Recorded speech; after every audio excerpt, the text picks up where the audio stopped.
முதல்ல அண்ணாமலை தான் ட்வீட் போட்டான். அதை மாதிரி நான் ஒரு கீழ்த்தரமான அரசியல்வாதி கிடையாது.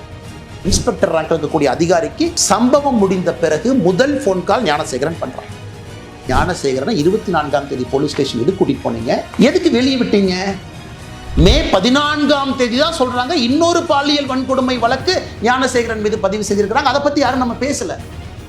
அன்பார்ந்த தமிழ் சொந்தங்களே, சகோதர சகோதரிகளே, பெற்றோர்களே, பெரியோர்களே, உங்கள் அன்பு தம்பி அண்ணாமலை இந்த காணொளி மூலமாக உங்களிடம் சில கருத்துக்களை பதிவு செய்ய வேண்டும் என்று பேசிக் கொண்டிருக்கின்றேன். டிசம்பர் 23ஆம் தேதி 2024 அண்ணா பல்கலைக்கழகத்தில் அங்கே படித்து கொண்டிருக்கக்கூடிய சகோதரிக்கு மிக மோசமான கோரமான ஒரு பாலியல் வன்கொடுமை நடந்தது நமக்கு தெரியும். 23ஆம் தேதி நடந்த அந்த பாலியல் வன்கொடுமை 24ஆம் தேதி 25ஆம் தேதி ஒரு குற்றவாளியை கைது செய்தாங்க. 25ஆம் தேதி காலையிலிருந்து ஒரு சாமானிய மனிதனாக உங்களைப் போல நானும் பேச ஆரம்பித்தேன். அதன் பிறகு படிப்படியாக சமூக வலைதள பதிவுகள், பத்திரிகை நண்பர்களை சந்தித்து தொடர்ச்சியாக பேசியதன் விளைவு 25ஆம் தேதி சாயந்தரம் ஒரு கைதை காமிச்சாங்க, ஞானசேகரன் என்கின்ற ஒரு மனிதனை. 25ஆம் தேதி இரவு ஞானசேகரன் யார், எந்த கட்சியை சார்ந்தவன், யாரோடெல்லாம் தொடர்பு இருக்கு, அதையும் உங்கள் முன்னால் நாங்கள் வச்சோம். எல்லா அரசியல் கட்சிகளுமே எடுத்து போராடினாங்க, பேசினாங்க. அதனால் இது நான் அரசியல் பேச விரும்பலை. முதல்ல நாங்கள் வந்தது ஓட்டப்பந்தயம் கிடையாது. முதல்ல அண்ணாமலை தான் ட்வீட் போட்டான். அதை மாதிரி நான் ஒரு கீழ்த்தரமான அரசியல்வாதி கிடையாது. மாற்றம் வேண்டும் என்று விரும்பக்கூடிய உங்களை போன்ற ஒரு சாதாரண மனிதன். இன்னைக்கு நான் அதை பற்றி பேசலை. ஜனவரி மாதம் கடைசியில் உங்கள்கிட்ட சொல்லியிருந்த சில விஷயங்களை நான் CDR கால் டீட்டெயில் ரெக்கார்ட் ஆதாரத்தின் அடிப்படையில் உங்கள் முன்னால் வைக்கப் போகின்றேன். இன்னைக்கு பேச வேண்டிய நேரம் வந்துருச்சு. 25ஆம் தேதி கைது செய்யப்பட்ட பிறகு பல விஷயங்கள் நம்ம பார்த்தோம். FIR கசிய விடப்பட்டது. 27ஆம் தேதி நான் ஒரு அறப்போராட்டத்தை முன்னெடுத்தேன். அதன் பிறகு அண்ணா பல்கலைக்கழகம் சில விஷயங்கள் செஞ்சாங்க. நாங்கள் செக்யூரிட்டி அது பண்ணுறோம், நாங்கள் டைட்டன் பண்ணுறோம்.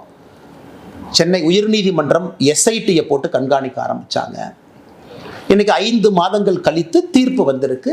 முக்கிய குற்றவாளியாக இருக்கக்கூடிய, ஒரே குற்றவாளியாக இருக்கக்கூடிய ஞானசேகரனுக்கு 30 ஆண்டு காலம் கடுங்காவல் தண்டனை. இன்றைக்கி நம்ம அன்னைக்கு கேட்ட அதே கேள்வி இன்றைக்கி கேட்குறோம். ஞானசேகரன் முக்கிய குற்றவாளி, தீர்ப்பு கொடுத்துருக்குறீங்க, துரிதமாக இன்வெஸ்டிகேட் பண்ணியிருக்கிறீங்க, 30 வருஷம் ஜெயில் தண்டனை வாங்கி கொடுத்துருக்குறீங்க. எல்லாருக்குமே சந்தோஷம்தான். இருந்தும் நமக்கு தெரியும் அந்த குழந்தைக்கு, பாதிக்கப்பட்ட சகோதரிக்கு அந்த கண்ணீர் துளிக்கு நியாயம் கிடைக்குமானா எப்பவுமே கிடைக்காது. பட் இருந்தும் அரசு அந்த வேலையை செஞ்சுருக்கு. ஆனால் அரசு அந்த வேலையை முழுசாக செஞ்சுருக்கா அப்படிங்கிறத முதல்ல இருந்து கேட்குறோம். நான் அதைத்தான் உங்கள் முன்னால் நான் பேச போகிறேன். 24ஆம் தேதி 23ஆம் தேதி இரவு பாலியல் வன்கொடுமை நடந்தது. 24ஆம் தேதி இந்த ஞானசேகரனை கோட்டூர் காவல் நிலைய அதிகாரிகள் கைது செய்கிறாங்க, வெளியே விட்டுறாங்க. 25ஆம் தேதி சாயந்தரம் மறுபடியும் கைது பண்றாங்க. இதை உங்கள் முன்னால் இன்னைக்கு நான் வைக்கிறேன்.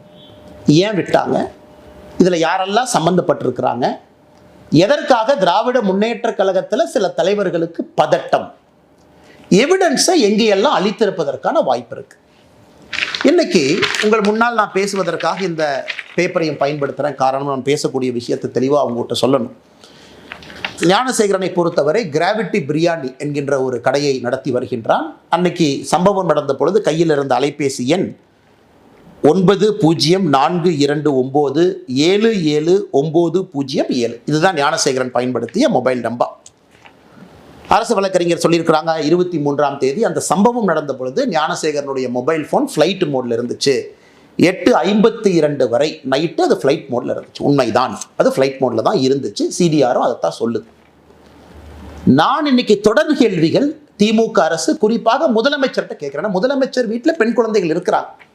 ஐயா MK ஸ்டாலின் வீட்டில் பெண் குழந்தைகள் இருக்கிறாங்க. இன்னைக்கு அவர் நேரடியாக நம்மகிட்ட சொல்ல வேண்டிய கடமை கட்டாயம் அவருக்கு இருக்கு. அந்த ஃப்ளைட் மோடிலிருந்து வெளியே வந்த ஞானசேகரனுடைய ஃபோன் 8:52க்கு பிறகு ஃப்ளைட் மோட்லேருந்து வெளியே வந்த ஃபோன், முதல் ஃபோன் கால் ஞானசேகரன் யாருக்கு பண்ணாங்கன்னா 8:55க்கு ஒரு காவல்துறை அதிகாரிக்கு தான் முதல் ஃபோன் காலே பண்ணுறார். அந்த சம்பவம் முடிஞ்சு அண்ணா யூனிவர்சிட்டி அந்த சம்பவ இடத்துல தான் இருந்தாரா, கேட்டுக்கு வந்தாரா எனக்கு தெரியாது. 8:55க்கு ஞானசேகரனுடைய தொலைபேசியிலிருந்து ஒரு போலீஸ் ஸ்டேஷனை நிர்வகிக்கக்கூடிய ஸ்டேஷன் ஹவுஸ் ஆஃபீஸர், அந்த ரேங்கில் இருக்கக்கூடிய சப் இன்ஸ்பெக்டர், இன்ஸ்பெக்டர் ரேங்கில் இருக்கக்கூடிய அதிகாரிக்கு சம்பவம் முடிந்த பிறகு முதல் ஃபோன் கால் ஞானசேகரன் பண்றான். காவல்துறையின் மீது பெரும் மதிப்பு நான் வைத்திருக்கின்றேன் எல்லாருக்கும் தெரியும். அன்னைக்கு அந்த காவல்துறை அதிகாரியினுடைய பெயரையும் அவர் பதவியும் அவருடைய மொபைல் நம்பரை இன்னைக்கு நான் வெளியிடல. 48 மணி நேரம் கழித்து அரசு என்ன பதில் சொல்றாங்கன்னு பார்த்துட்டு நான் வெளியிடுறேன். 8:55க்கு காவல்துறை அதிகாரிக்கு செஞ்ச முதல் ஃபோன் கால் எதற்காக? அந்த காவல்துறை அதிகாரி 6 நிமிடம் கழித்து 9:01க்கு திரும்ப ஞானசேகரனுக்கு அந்த காவல்துறை அதிகாரி கூப்பிடுறார். எதற்காக? ஸோ குற்றம் செஞ்ச பிறகு அக்யூஸ்ட் கூப்பிடுற முதல் ஆள் லோக்கல்ல இருக்கக்கூடிய ஒரு காவல்துறை அதிகாரி. விசாரிச்சிங்களா? காவல்துறை அதிகாரிக்கு என்ன ரிப்போர்ட்டிங் என்ன ஞானசேகரன் பண்றான்? குற்றம் செய்த பிறகு அது சார்ஜ் ஷீட்ல கொண்டு வந்தீங்களா? அதிகாரிக்கும் இவனுக்கும் இதுக்கு முன்னாடி ஏதாச்சும் தொடர்பா இருக்கா? ஏன் நான் திரும்ப திரும்ப கேட்கிறேன்னா, மே 14ஆம் தேதி ஞானசேகரன் மீது 2வது எஃப்ஐஆர் சிபிசிஐடி ரெஜிஸ்டர் பண்ணியிருக்காங்க. December 23 offence, first FIR. இது போன்ற இன்ன பெண்கள் பாதிக்கப்பட்டிருக்கின்றார்களா?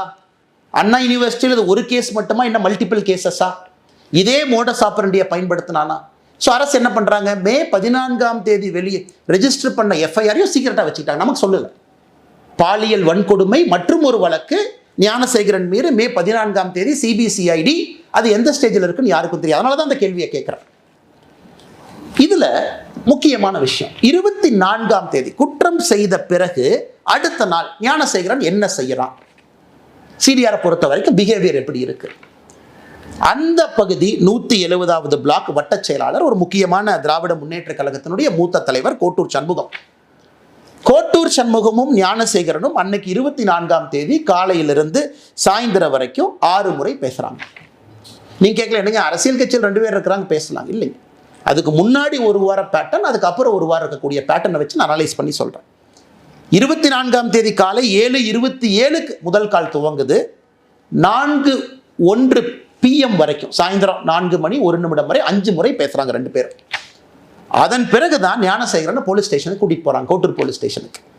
ஒரு 4 மணி நேரம் பேசல. அந்த நேரத்தில் ஞானசேகரன் காவல் நிலையத்துக்குள்ள வச்சிருக்கணும்.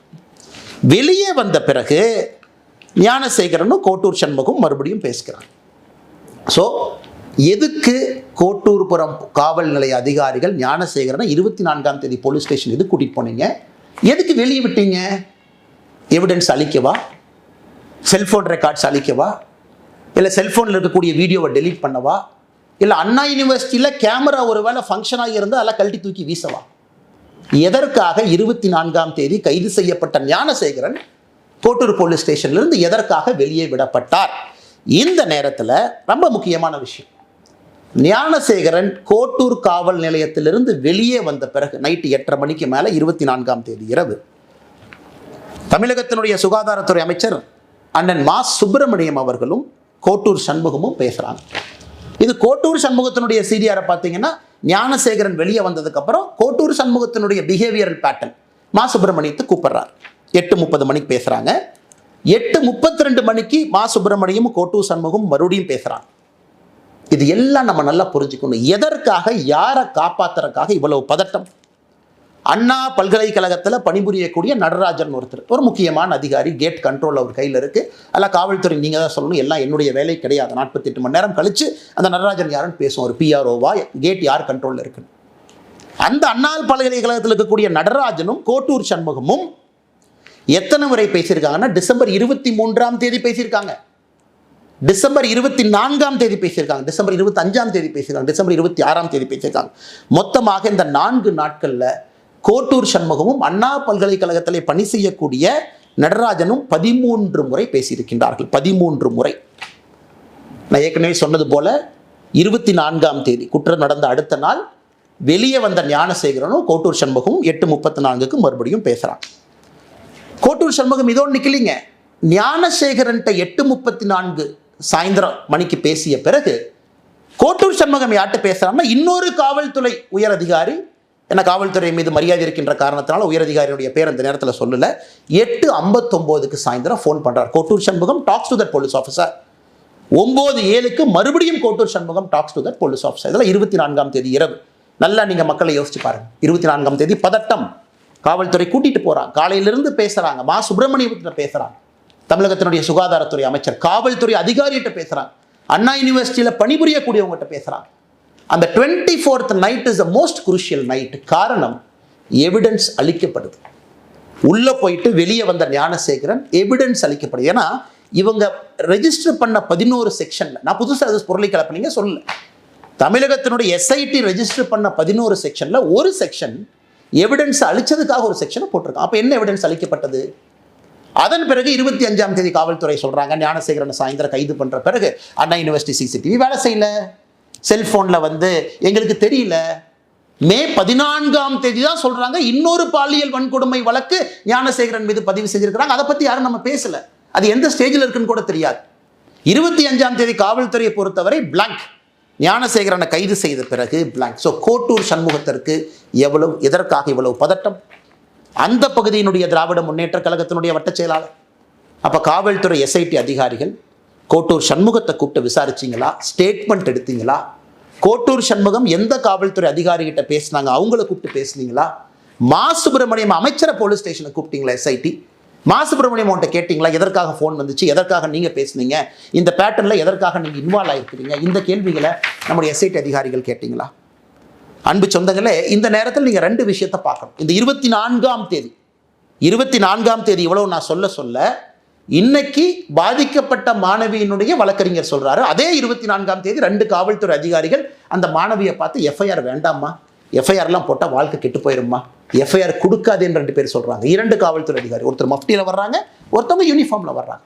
நான் சொல்லுகின்ற இவ்வளவு விஷயங்கள் 24ஆம் தேதி நடக்கும் பொழுது 2 காவல்துறை அதிகாரிகள் அதே 24ஆம் தேதி மாணவியிட்ட எஃப்ஐஆரை எடுக்க 1 ஃபுல் டே டிலே பண்றாங்க. ஸோ அதனால் இது எல்லாமே உங்களுடைய கவனத்துக்கு கொண்டு வருவது மட்டுமல்ல, உங்கள் முன்னால் இந்த நேரத்தில் நான் வைத்திருக்கின்றேன். அன்பு சொந்தங்களை, இன்னைக்கு நாம கேட்கக்கூடிய முக்கியமான கேள்விகள், யார் அந்த சார்? அதே கேள்வியை திரும்ப நம்ம கேட்குறோம், முதல்ல இருந்து கேட்டுக்கிட்டு இருக்கோம். சர்க்கம்ஸ்டன்ஷியல் எவிடன்ஸ் என்ன? இதெல்லாமே ஓப்பன் சிடிஆர் கால்ஸ். இந்த சிடிஆர்லாம் பார்த்தீங்கன்னா 3 செகண்ட் பேசுகிறாங்க, அண்ணே வாட்ஸ்அப்பில் வாங்கிறார். வாட்ஸ்அப் நம்மகிட்ட இல்லை, அது காவல்துறையிட்டு இருக்கு. ஐபிடிஆர்னு அது தனியாக ஒன்று போட்டு அவங்க எடுப்பாங்க. ஸோ வாட்ஸ்அப்பில் என்ன பேசுனாங்க தெரியாது. நான் சொல்வதெல்லாம் நேரடியாக தொலைபேசியில் ஓப்பன் டாக் பேசியிருக்கக்கூடிய கால். ஐபிடிஆர் அக்சஸ் நம்மகிட்ட இல்லைங்க, அது காவல்துறையிட்டு இருக்கும். ஸோ யார் இன்டர்நெட் ஃபோன் கால் பண்ணது? சாதாரணமாகவே நம்மளே வாட்ஸ்அப்பில் தானே பேசுகிறோம். ஸோ எத்தனையோ கால் இதில் பார்த்தீங்கன்னா 3 செகண்ட் 4 செகண்ட் பேசின கால் என்ன, அண்ணே வணக்கண்ணே கொஞ்சம் வாட்ஸ்அப்பில் வாங்க. கோட்டூர் சண்முகம் விசாரிக்கப்பட வேண்டிய நபர்.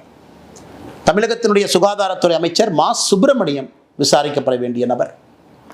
அந்த தெளிவை முதலமைச்சர் சொல்லாம எதுக்கு நாடகம் போடுறார்? முதலமைச்சராக ஒரு பக்கம், திராவிட முன்னேற்ற கழகத்தினுடைய தலைவராக இன்னொரு பக்கம் இருக்குல்ல. முதலமைச்சருக்கு 2 பொறுப்புகள், 2 பதவிகள் இருக்கு. கட்சி இன்வால்வ் ஆயிருக்கு, முதல்ல இருந்து இன்வால்வ் ஆயிருக்கு, காவல்துறை அதிகாரிகள் இன்வால்வ் ஆயிருக்கிறாங்க. இவ்வளவு விஷயங்கள் நடந்திருக்கு, இவ்வளவு தொலைபேசி அழைப்புகள். நீங்க கேட்கலாம், இல்ல அண்ணாமலை என்ன நீங்க சும்மா சொல்றீங்க? சரி, கோட்டூர் சண்முகம் அவர்களும் மா சுப்பிரமணியம் அவங்களும் டெய்லி பேசிக்கிறாங்களா? டெய்லி பேசிக்கிறாங்கன்னா, நான் சொன்ன 24ஆம் தேதியை 2 முறை பேசிக்கிட்டாங்க. அதன் பிறகு 6 நாட்கள் அவங்க பேசிக்கொள்ளவே இல்லை. இவங்க டெய்லி பேசுகிற ஆட்கள் கிடையாது. 24ஆம் தேதி பேசிய பிறகு இவங்க திரும்ப பேசினாங்களான்னு ரெக்கார்ட் எடுத்து பார்த்தீங்கன்னா 6 நாட்கள் இவங்க பேசலை. அதனால் 24ஆம் தேதி பல விஷயங்கள் நடந்திருக்கிறது. அங்கே தான் யார் அந்த சார் ஒளிஞ்சிருக்கிறார். அதனால் இது தொடரும். இன்னைக்கு நான் ஏற்கனவே சொன்ன எதற்கும் பயப்பட போவது கிடையாது. ஒரு விஷயத்தை நான் சொன்னேன், அதனை கையில் எடுத்திருக்கேன், உடும்பு புடியாக பிடித்து கடைசி வரை போக போறேன். நான் சாட்டையால் அடித்து கொண்டது அண்ணா பல்கலைக்கழக மாணவியினுடைய சகோதரனாக. எனக்கு ஒரு சகோதரி, அந்த சகோதரிக்கு ஒரு சகோதரன் இருந்தால் 2 பேருக்கும் என்ன வழி ஏற்பட்டிருக்குமோ அதைத்தான் நான் செஞ்சேன். அதனால் தொடர்ந்து கேள்விகள் கேட்போம். இதை நம்ம விட போறதில்லை. இதுக்கும் அவங்க சொல்லுவாங்க இப்படி அப்படிம்பாங்க. அடுத்து நான் 48 மணி நேரம் கழித்து மறுபடியும் அடுத்த விஷயத்தோடு பேசுவோம். அதனால் முதலமைச்சர் அவர்களே பதில் சொல்லுங்க. இத்தனை பேர் இவ்வளவு குழப்பத்தில் ஒரே ஒருத்தர் மட்டும்தான் அக்யூஸ்ட், எங்களுக்கு வேற யாரும் தெரியாது. இந்த ஆள் அவ்வளவு தைரியமா அண்ணா பல்கலைக்கழகத்துக்குள்ள இடத்த செலக்ட் பண்றான், இந்த இடம்னு தெரியுது, அந்த இடத்த ரெடியா உட்கார்ந்துருக்கான். அப்படின்னா இதுக்கு முன்னாடி அவன் குற்றமே எங்க செய்யலீங்களா? இது யாராச்சும் நம்புவாங்களா? அவ்வளவு பக்காவா ஸ்கெட்ச் போட்டு எஃப்ஐஆர் படிக்கும் போதே தெரியுது அந்த இடத்துல இருக்கக்கூடிய நபர் வேற எந்த தாக்குதலையும் ஈடுபடவில்லை. அப்ப மே 14ஆம் தேதி போட்ட வழக்கு என்ன சார்? யார் இந்த விக்டிம்? அண்ணா பல்கலைக்கழக மாணவிய விக்டிமா, இல்லை இதே ஞானசேகரன் இன்னொரு இடத்துல இருந்தாரா? அதனால் கேள்விகள் தொடர்ந்து கேட்போம். இவங்க ஆளுங்கட்சியினுடைய யாரெல்லாம் சம்பந்தப்பட்டிருக்கிறாங்க, பதவிகளை யார் தவறாக பயன்படுத்தினாங்க, காவல்துறையுடைய கையை யார் கட்டி போட்டார்கள், 24ஆம் தேதி ஞானசேகரனை வெளியே கொண்டு வந்து குரூஷியல் எவிடன்ஸ் அளிப்பதற்கு யாரெல்லாம் உடந்தையாக இருந்தார்கள், என்னை பொறுத்தவரை அவர்களும் குற்றவாளிகள் தான். அதில் தான் அந்த யார் என்கின்ற சார் ஒளிஞ்சிருக்கிறார். வணக்கம், நன்றி. இதுபோன்ற செய்திகளை மேலும் தெரிந்து கொள்ள எங்களது யூடியூப், ஃபேஸ்புக் மற்றும் ட்விட்டர் ஆப்களை சப்ஸ்கிரைப் செய்யவும்.